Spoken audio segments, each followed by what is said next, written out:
Thank you, Madam Speaker. Permission to use a visual? Representative Sollman asks that the rules be suspended and that the utilization of a visual aid. Is there any objection? Hearing none, please go forward.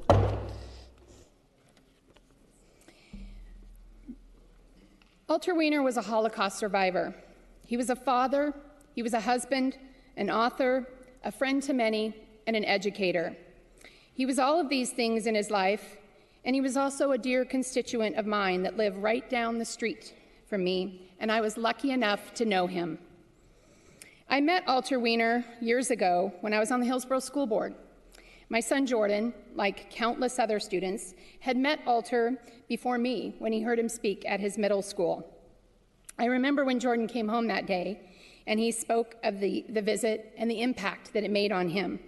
So many people that have had the privilege of hearing Alter's story over the years have felt impacted as well.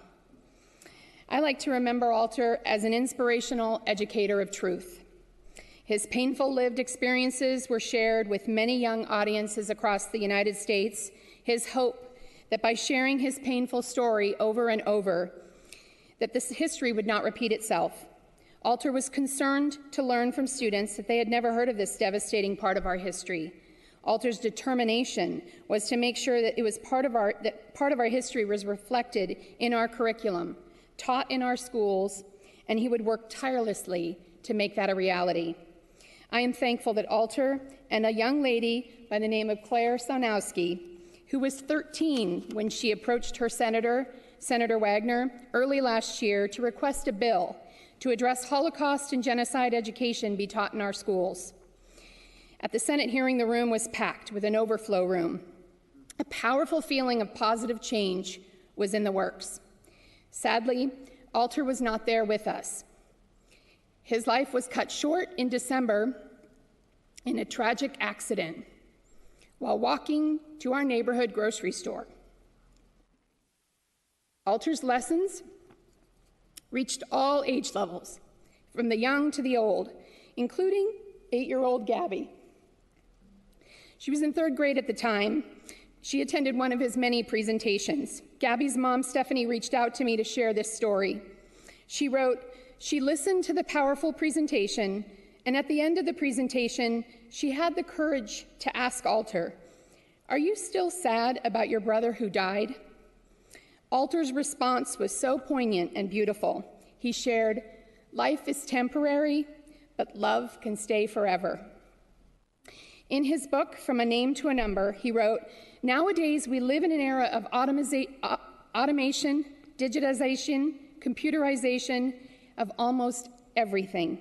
We're able to reach the moon, but unable to reach peace on earth. Many destructive forces and evil forces prevail in many places of the globe.' His hope through Holocaust and genocide education instruction was that we will continue to teach the lessons of tolerance, kindness, and love, to strive incessantly to divert the rivers of hatred so that another Holocaust should never, never, never happen again." Alter's kindness, his lessons, his sweet smile, and his gentle voice made him an easy one to feel love in your heart for. And I feel so very grateful to have known him. Colleagues, let's take the opportunity to honor a man that through his writing still inspires countless people to find tolerance, kindness, and love in our hearts. Please join me in support of HCR 17.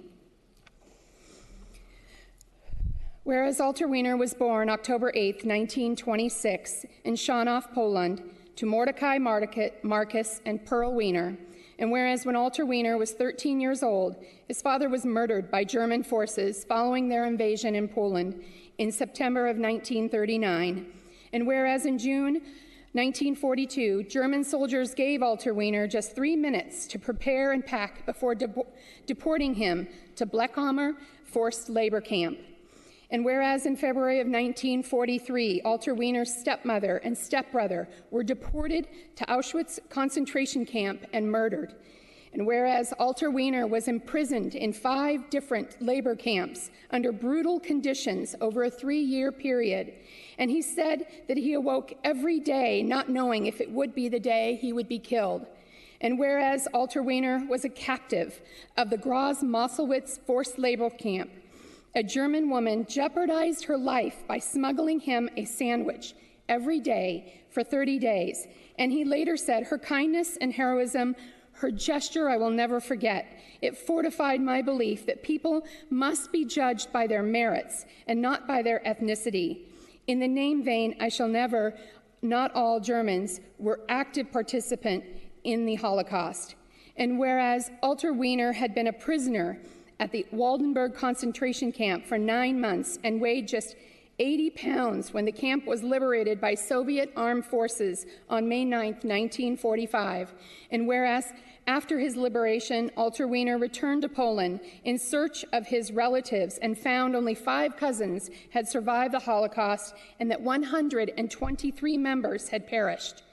And whereas Alter Wiener lived in Israel for 14 years and he married and had 2 children, and whereas Alter Wiener and his family moved to New York in 1960 to be close to his surviving cousins, and he became a citizen of the United States in 1966.